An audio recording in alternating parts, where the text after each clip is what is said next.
Hello guys, welcome back to my channel creative world. നമുക്കൊരു പുളി അച്ചാറിട്ടാലോ? ഇത് നമ്മുടെ വീടിൻ്റെ ബാക്കിൽ നിൽക്കുന്ന പുളിയാണ് കേട്ടോ. ഇതിനെ നമ്മുടെ നാട്ടിൽ എലുമ്പ് പുളി എന്നാണ് പറയുന്നത്, ചിലയിടത്ത് തന്നെ പുളിഞ്ചിക്ക എന്നൊക്കെ പറയാറുണ്ട്. ഇത് നമ്മളിന്ന് വട്ടത്തിൽ അരിഞ്ഞെടുത്തിട്ടാണ് അച്ചാറിടാൻ പോകുന്നത്. ചിലപ്പോൾ ഇതിനെ ഉണക്കിയൊക്കെ അച്ചാറിടാൻ പറ്റും കേട്ടോ.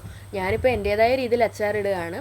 അങ്ങനെ അത് അച്ചാറിടാനായിട്ടൊരു പാത്രം വെച്ചു. എണ്ണ ചൂടായതിന് ശേഷം നമ്മൾ കടുക് ഇട്ട് കൊടുക്കുന്നുണ്ട്.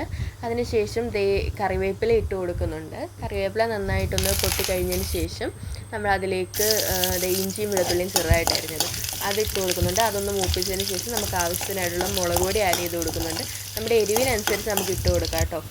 ഇന്നിപ്പോൾ ഞാൻ കുറച്ച് ഇട്ട് കൊടുക്കുന്നുള്ളൂ, കാരണം നമ്മൾ കുറച്ച് പുളിയെല്ലാം എടുത്തിട്ടുള്ളൂ, പിന്നെ എരിവ് അധികം വേണ്ട. അതുകൊണ്ട് അതൊന്ന് ഇളക്കി ഒന്ന് മൂപ്പിച്ചതിന് ശേഷം അതിലേക്ക് നമ്മൾ പുളി ഇട്ട് കൊടുക്കുന്നുണ്ട്. പുളി ഇട്ട് കൊടുത്ത് നന്നായിട്ട് മിക്സ് ചെയ്യുന്നുണ്ട്. നന്നായിട്ട് മിക്സ് ചെയ്തെടുക്കണം കേട്ടോ. അതൊന്ന് വാടി വന്നതിന് ശേഷം അതിലേക്ക് നമ്മൾ ഉപ്പിട്ട് കൊടുക്കുന്നുണ്ട്. നമ്മുടെ ആവശ്യത്തിനായിട്ടുള്ള ഉപ്പ് ആഡ് ചെയ്ത് കൊടുക്കുന്നുണ്ട്.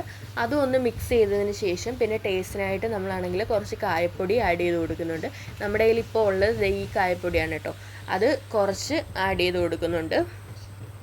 കുറച്ച് മതി കേട്ടോ, ഒരുപാടൊന്നും വേണ്ട.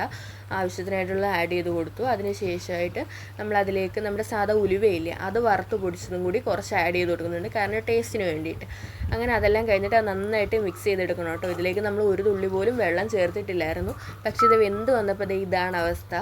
കാരണം ഈ പുളിയിലെ വെള്ളമെല്ലാം ഇറങ്ങിയിട്ട് നല്ല ചാറ് പോലെ വന്നിട്ടുണ്ട്. അപ്പോൾ ലാസ്റ്റ് ഫൈനൽ നമ്മുടെ അച്ചാർ ഇങ്ങനെ ഇരിക്കും. ഇത് നമ്മുടെ നല്ല ചൂട് കഞ്ഞിയുടെയോ അല്ലെങ്കിൽ നല്ല ചൂട് ചോറിൻ്റെയൊക്കെ കൂടെ കഴിക്കാനായിട്ട് നല്ല ടേസ്റ്റിയാണ് കേട്ടോ. അപ്പോൾ എല്ലാവരും ഒന്ന് ട്രൈ ചെയ്ത് നോക്കണേ.